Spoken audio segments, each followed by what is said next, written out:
Hola a todos, soy Javier Poveda y esto es De Bien TV, el canal en el que te lo vas a pasar de bien mientras aprendes geografía, historia e historia del arte. El vídeo de hoy va dirigido a mis alumnos de segundo de la ESO de sección del IES Niel Armstrong de Valdemoro, a los cuales deseo que estéis todos muy bien. So today we are going to continue our lesson and we are going to start with the first half of Unit 11, which is Europe, Population and Cities. We are going to study the demographic indicators and the cities and urbanism of our continent as we did with the other parts of the world in the previous unit. So since this is our continent, we are going to take a closer look to this one. Okay, so let's go to the presentation with some magic. Whoosh. So here we are.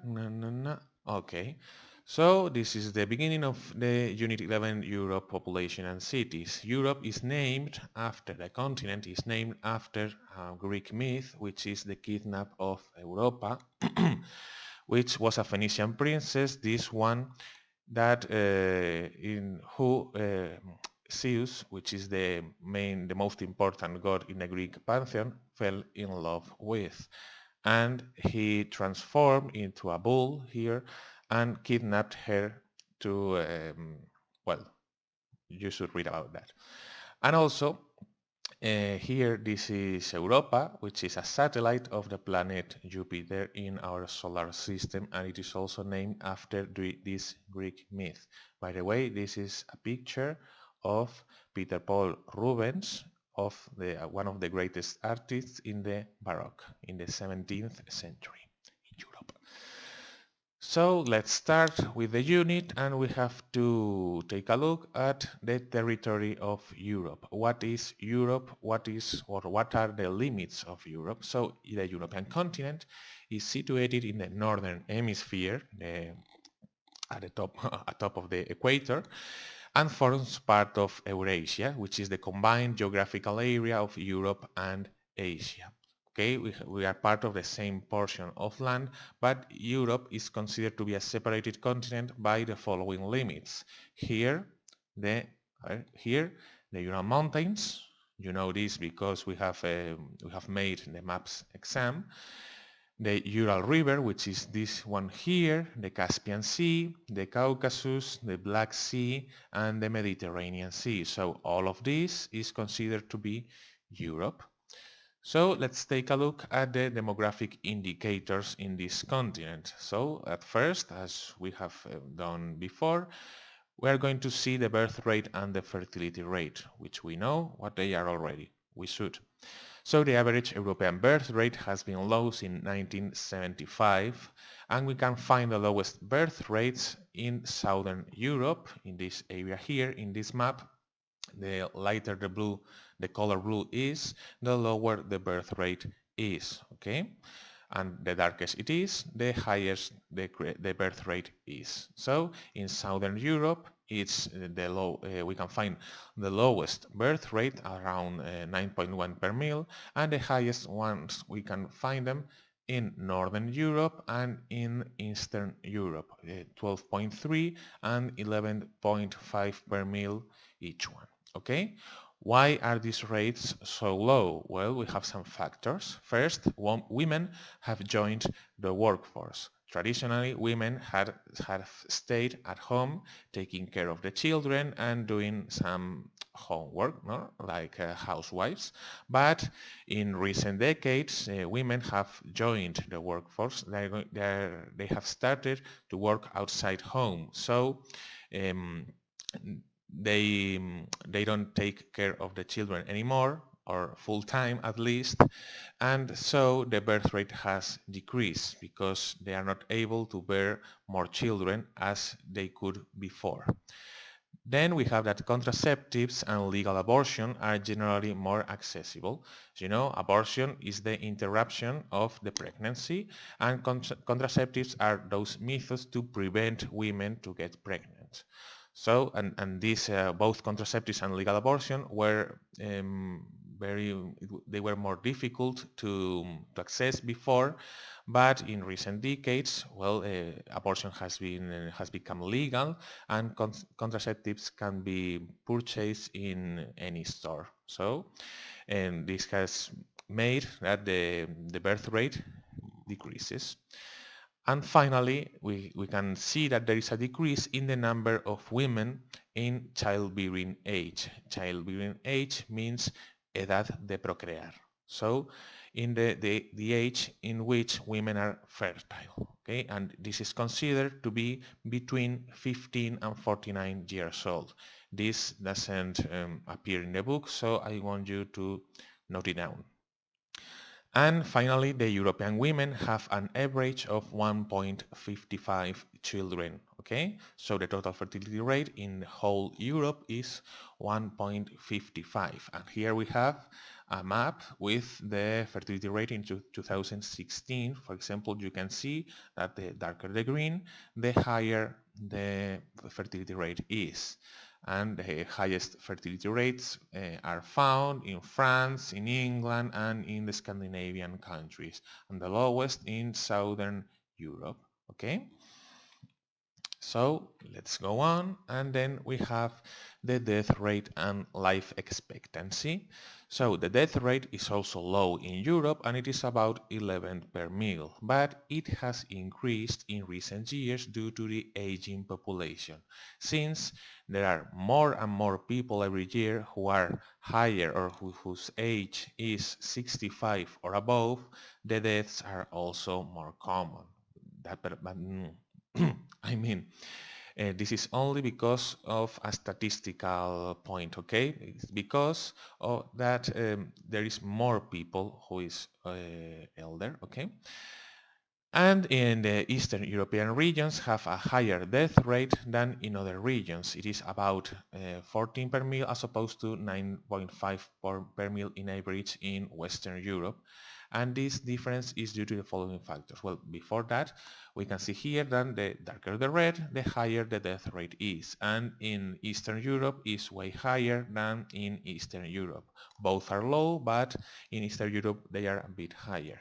This is because the emigration flows from Eastern Europe, European countries have resulted in an aging population.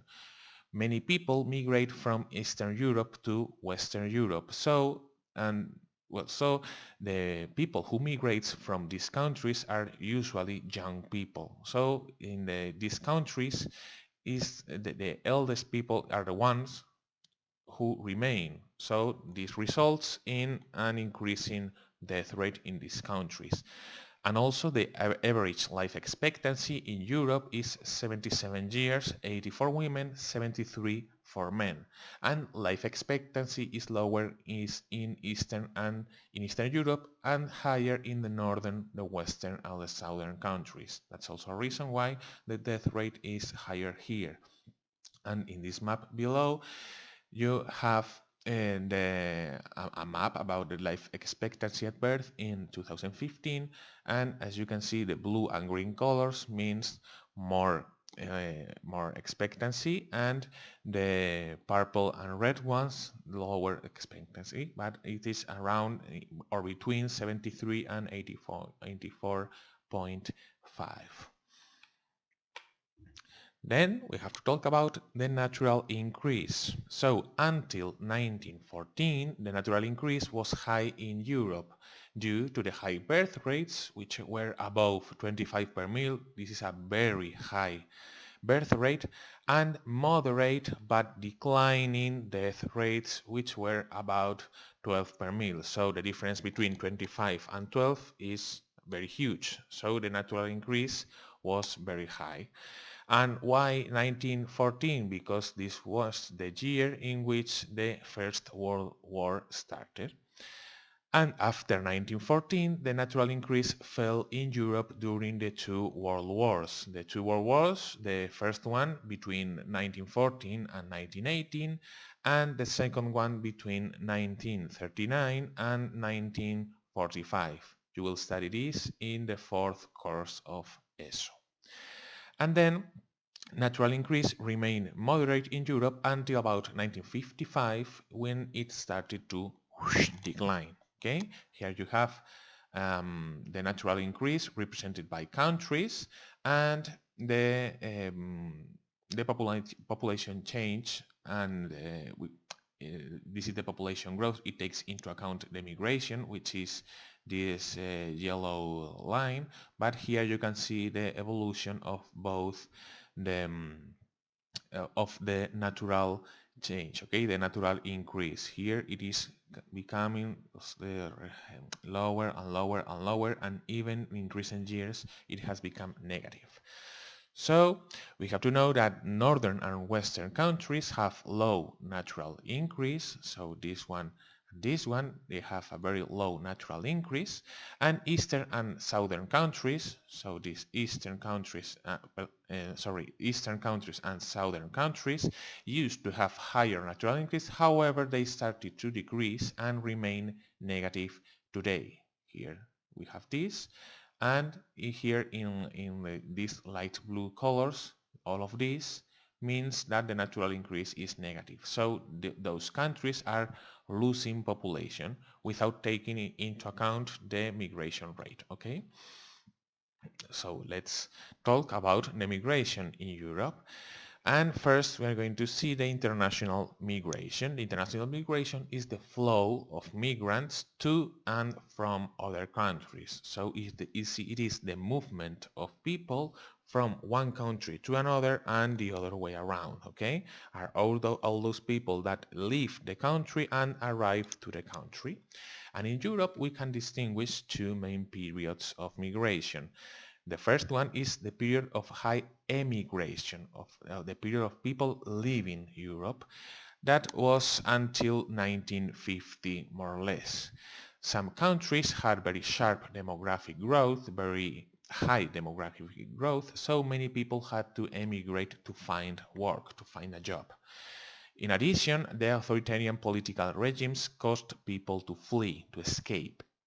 And the main destinations were Latin America, not Maerica. I don't know. The dictionary of office again strikes back for the Spanish, the Portuguese, and the Italian emigrants because of the cultures are closer, and Australia for the British and the Irish emigrants. For example, in Europe, because, well, not in Europe, in Spain, for example, because of the Civil War, many people, and the post-war, which was a very poor period, many people had to migrate to Germany or to Switzerland to work. I am sure you can find some people in your family, some your grandparents or your grandparents. They probably had to, or some of them had to go or had to leave Spain in order to find some opportunities. And then after that, since 1950, we have the period of high immigration, which means that a steady, constant fall in birth rates caused a fall in natural increase, which reached, this is another typo, which reached negative figures by 1995. So since the natural increase is negative, the country needs people in order to, for example, to occupy some of the jobs that the locals don't want to occupy. So the migration rate is positive, and Europe has been receiving immigrants since that date.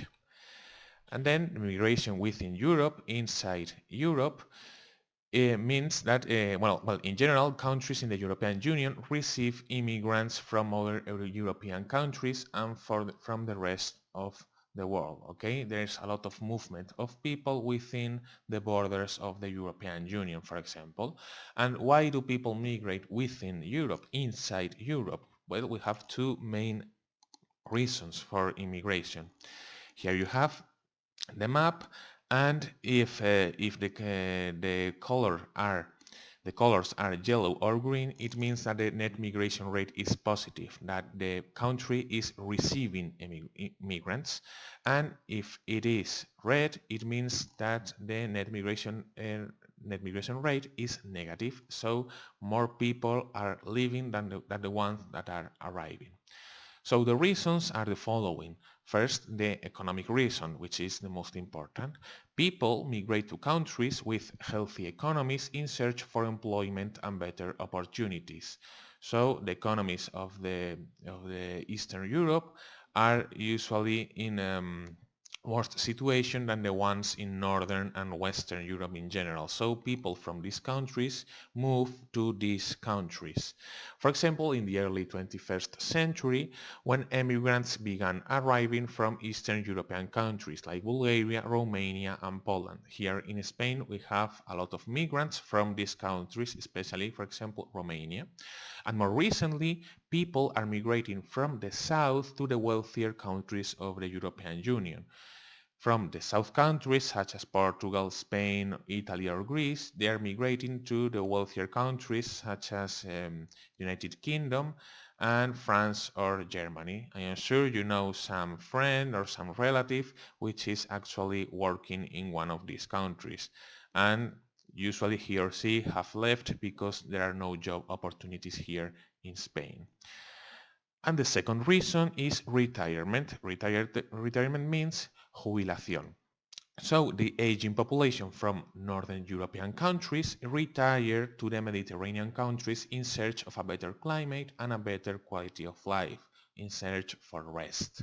And they come mainly from the United Kingdom and Germany. For example, in Spain we have a very good example, which is the coast of the Mediterranean, or for example, Benidorm in Alicante, which is full of English people, okay, and also many other cities, but this is the most, how do you say, iconic example, okay? Or in the Balearic Islands, there many German people live in the Balearic Islands. Many retired Germans go there to spend their last years of their life. And those are the two main reasons for the migrations within the continent of Europe. And this is it for this part of the unit.